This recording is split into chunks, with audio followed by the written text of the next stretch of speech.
কও যে একটা যুক্তি তো থাকবে হুজুর, এই ফুটবল বিশ্বকাপে যদি আমরা ব্রাজিল এবং আর্জেন্টিনার পক্ষে ব্যাপক লাফাইতে পারি, বিনিময়ে ওই দেশের লোকেরা যদি আমাদের প্রতি সন্তুষ্ট হয়, তাহলে আমাদের দেশের রেমিটেন্স বেড়ে যাবে, আমাদের দেশের তেল বেড়ে যাবে, আমাদের দেশের উন্নতি বেড়ে যাবে, একটা কিছু তো হবে।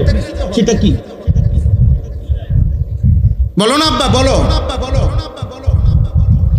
কাতার বিশ্বকাপে প্রধান আলোচ্য বিষয় ছিল, আমরা স্পষ্ট পত্রিকা দেখছি, এখনো পিছনে সার্চ দিলে পাওয়া যাবে, কাতার বিশ্বকাপে প্রধান আলোচ্য বিষয় ছিল মদের বোতল। কাতার সরকার আইন করছিল স্টেডিয়ামের ভিতরে মদের বোতল সরাসরি খাওয়া যাবে না। এটা নিয়ে সারা বিশ্ব, ইউরোপ তখন বিতর্ক করছিল যে না, এটা স্বাধীনতা হস্তক্ষেপ, যেখানে অবাধে মদের বোতল। ব্রাজিল বিশ্বকাপের সময় সরকারি ওরা হিসাব দিছিল ওই দেশে যে যে পরিমাণ আয় হবে, রাষ্ট্রের আয়, এই আয়ের যে খাতগুলো দিছিল আমি নিজ চোখে দেখছি, সেই খাতের একটি খাত হলো যে পরিমাণ হোটেলে নারী ভাড়া দেওয়া হবে, যে পরিমাণ বেশ্যাবৃত্তি হবে, দেহ বিক্রি হবে, ওইখান থেকে রাষ্ট্র বিশাল বড় টাকা আয় হবে, ওইটা একটা বড় খাত। আমি এই চোখে, আমি দেশে থাকি, আমরা সাদের দেশে থাকি না।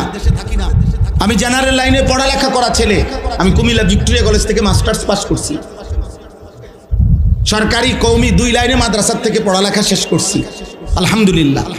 এই জন্য বলছি দোস্ত, পৃথিবীর খোঁজ খবর আমরাও রাখি, ইউরোপের প্রতিটা পদক্ষেপ আমরাও খবর রাখি।